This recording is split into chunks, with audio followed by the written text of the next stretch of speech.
get back down to probably, I don't know, a comfortable 8 to 9% body fat. I like to be shredded as shit. That's just me. I like to be shredded. I like to really have rockin' abs. And that's exactly what I'm gonna do. I wanna do this every week, and I'm gonna show you guys exactly where I'm at. I haven't felt this in ages, and I know I'm patient.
What's up, guys? I'm probably gonna get maybe even some thumbs down for saying this, but when you guys are watching these videos, if there's something you don't like, be sure to comment below.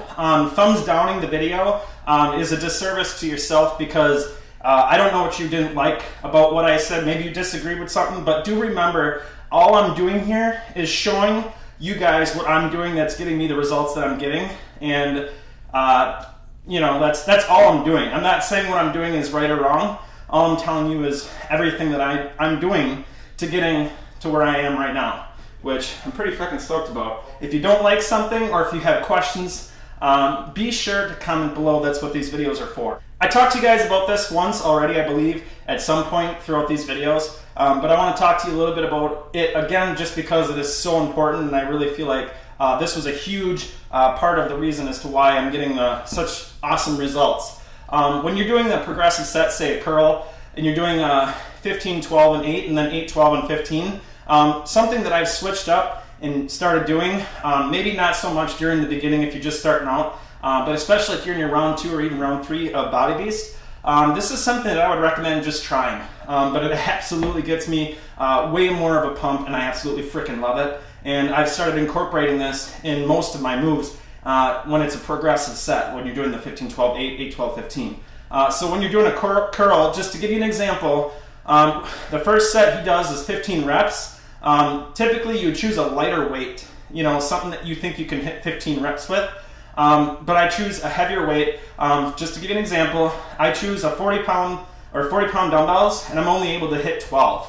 Okay, and then it's a progressive set, so there's no rest. And then I jump all the way down to 25 dumbbells, 25-pound dumbbells, and I'm only able to hit 10 reps. And then on the last set, which is the 8 reps, I pick up an even lighter weight and go to 20 pounds, and I'm usually barely able to hit 8 reps, but I always try because it is a lighter weight, but it's usually 6 to 8 reps. And then you get a little short break, and then you go back into it and you do 8, 12, 15. Now when I do the 8 reps going back into the progressive set, I pick up those 40s again, and I'm only able to hit 6. And then when you go for the 12 reps, I pick up the 25-pound dumbbells, and I'm only able to hit 10. And then after that, I pick up 15-pound dumbbells, and I'm only able to hit 12.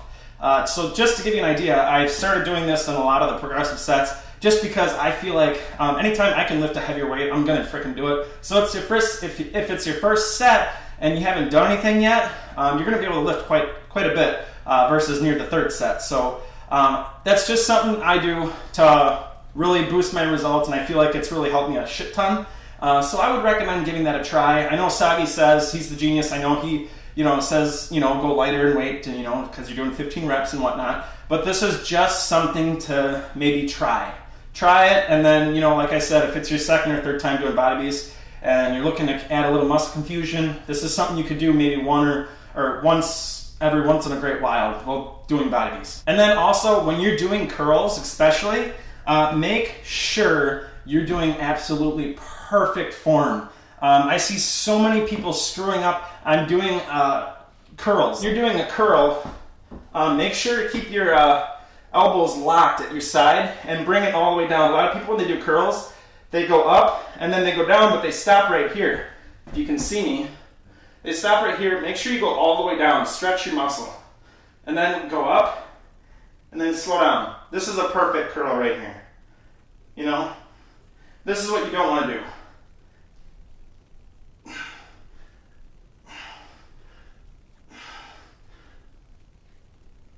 Do not do that.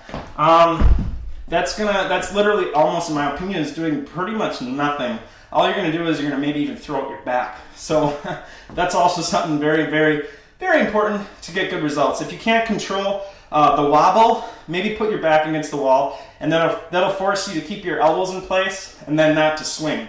Next thing I want to talk to you guys about is my equipment. I've gotten a lot of questions about what equipment I'm using. Did I start out with all this stuff? Absolutely not. Do not let not having all this that I have stop you from doing body beast, because all you need is a few dumbbells to start out, an exercise ball if you don't want to use a bench, and then a pull-up bar, something that you can actually just put right up on your door if you want to turn around, babe, and just show them. You know, so just a pull-up bar like this is fine. You know, so that's literally all you need to do body beast. Now, when I first started body beast, all I had was a few dumbbells. I didn't have like the fancy matting. I didn't have all these dumbbells. In fact, because of body beast and because I kept getting in more and more results, I kept adding to my gym over the years. This literally took me like almost 8 years to accumulate. You know, like I just keep adding to it. So I definitely did not start out with all this stuff. So quickly, I want to run through and talk to you guys a little bit about the equipment that I use and where I got it from. And I'll post those links below this video. The first thing I'm going to talk to you guys about is the bench. And I'm going to talk about the stuff and why I like what I use. The bench is nice because you can just simply move it up and down. It's very fast. That's why I like this bench. It's got the, I would always recommend having this being adjustable. I feel like that's a huge, huge deal. Otherwise, when you have the bench up like this, your butt's gonna always feel like it's gonna wanna slide down. So it's important when you're doing this kind of move that this is up like this. It's important. So that's what I got to say about the bench. This is a commercial grade bench, but like I said, I'm gonna post the link for this bench below this video, so if you guys really wanted to, you can get a bench just like this one. This one is a little bit more expensive, but I think it's discounted now because I did buy it quite a bit ago, so it's going to be a lot less than it was. Okay, next thing I want to talk to you guys about is the weight tree. This is super handy if you have a small space like I have right here. This is a very small room. We live in an apartment, so this is super handy to like put your plates somewhere. I feel like this is a huge, huge investment. You're going to need one of these. I'll put the link below. Next thing I'm going to talk to you guys about is my stand here I got for all my dumbbells. Depending on how many dumbbells you want, obviously getting the third tier is important, and to make sure that you can fit all your weights that you have on here. So this is a huge part too. If you have a small room, you want to be able to put your weights somewhere. But again, if you're just starting out, you don't need to have all these damn weights. You can get an adjustable dumbbells. Those are handy too. You just Google search that. I don't really like to use those for a few reasons, and I'll tell you why. When you have adjustable dumbbells, when I'm doing, say, an incline bench, you know, like I like to drop my weights and stuff like that sometimes because I just have to, and I'm so like exhausted. So I don't think you can do that with the adjustable dumbbells. So yeah, that's like one of the main reasons as to why I'm not a huge fan of the adjustable dumbbells, but it's definitely a cheaper, way cheaper alternative instead of buying dumbbells. This isn't an absolutely something that's definitely worth the investment. But again, I'll post the links below for this stuff as well. And something also I want to mention, when you purchase this rack, it does not come with a third tier. That you have to purchase separately. So you could get the main thing right away with the 2 tiers, and then purchase the 3rd tier later on. Next thing I want to talk to you guys about is what I use for bench press. I have not yet started to incorporate this in Body Beast yet, just because I'm still using the 75-pound dumbbells, and that's working just fine for me. And to do a bench while doing Body Beast is a little harder, just because it is fast-paced and it's harder to keep up if you're doing bench press with a bar. For obvious reasons, you got to put on and off the plates. It takes a little bit longer. But these are super nice because, like I said, in a small space, it's definitely something that you can like move around. They're not attached together. You know, they're completely separate. They're 2 different pieces. And then you can stack them in the corner when you're not using them. And they also have a place to put your plates, which I would highly recommend keeping at least a few weights on these squat racks is what they're called, just because then when you're doing stuff, it kind of holds them in place a little bit.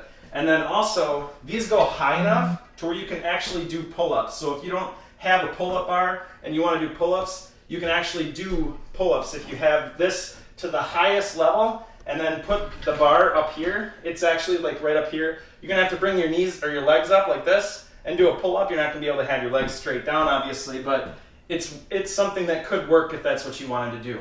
Lastly, I want to talk to you guys a little bit about the matting. The matting I did not buy online. I bought this from Second Wind. It's just a local store that I have around in the area, but you can purchase this exact matting. Obviously, you can see it moves around a little bit over time, just because you know you're jumping around, moving around. I feel like it's inevitable unless it's one piece. It's going to move around just a little bit, which isn't a big deal. Just be careful because you can trip on it. It is kind of annoying a little bit, but whatever. It's not a big deal to me. And then also, lastly, I want to talk to you guys too a little bit about what I got going on over here. I think it's extremely important to have mirrors. Mirrors is extremely important. If you are really serious about getting in shape, you should at least get 1 mirror and a few dumbbells in front of the mirror, and you're good to go. And an exercise ball. You can use this in place of a bench as well. You know, if you don't have money to invest in a bench. Benches are cheap. You don't have to get the one I use. You can get them for like $100 and something bucks, maybe even from Walmart.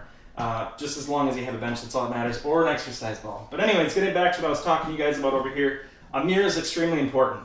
So the next thing I would recommend, if you have a smaller space, if you want to show them over here, babe, this TV. I think having a TV, obviously in your weight room, is extremely important. Depending on what workout program you're doing, I obviously do Body Beast, but it's nice because it's got a DVD player right in it, so you don't have to worry about mounting a DVD player anywhere. It's super nice, and then you can put the DVD player right in the side. But yeah, that's pretty much all I got to talk to you guys about regarding the gym equipment that I use. I am not perfect.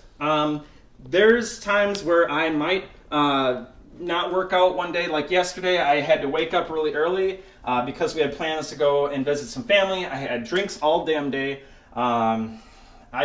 It happens. I don't live a perfect life where I just work out. My life is all about fitness. I work full time. I work a 9-to-5 job. I don't do this full time yet, although that's what I would love to do.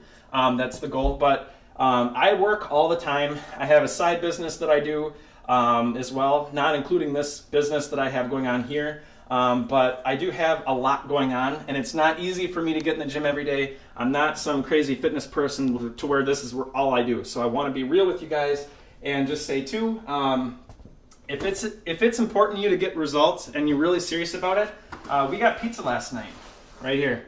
We got pizza last night, and that was kind of like our splurge meal, and we didn't eat all the pizza. Now, if you're serious about getting results, it's absolutely important that you take it serious and realize that when you're ordering food, say on a splurge day, if you have leftovers, if you're really serious about getting results, throw it out. And my recommendation is throw it out the day before. That's the timer. We're just about to meal prep, me and my wife, so that's what that was, in case you're wondering. But yeah, so and then also we have some leftover brownies. Usually we throw this stuff out before we wake up Sunday morning, so we're not tempted to obviously eat it. That's the last thing I want to talk to you guys about is just just know that my life's not perfect. Obviously, it's totally worth throwing out that food because I'm serious about getting shredded, and being shredded and getting these results compared to where I was is absolutely amazing. And I'll stay So if you guys are enjoying these videos, I appreciate your support and liking my videos. And I would recommend, if you know somebody that's doing a program, a lot of the stuff I talk about in here could relate to any program. So if you know somebody that's working on, please share this video or all these videos and let them know what I got going on over here. And also, if you guys want to do this one-on-one with me, don't forget you can fill out my online questionnaire, or you can like my page on Facebook and just kind of follow me and stay connected as these videos are about to come to an end. So for now, we'll see you guys at the end of week 11. We'll talk to you guys later. Peace. No, there ain't no stopping us. Fly without boarding pass. Couldn't catch me, I'll be moving fast. Call me a shooting star. Let them know who you are. Flying up in a bar. Wish on a star. Time to show them who's in charge.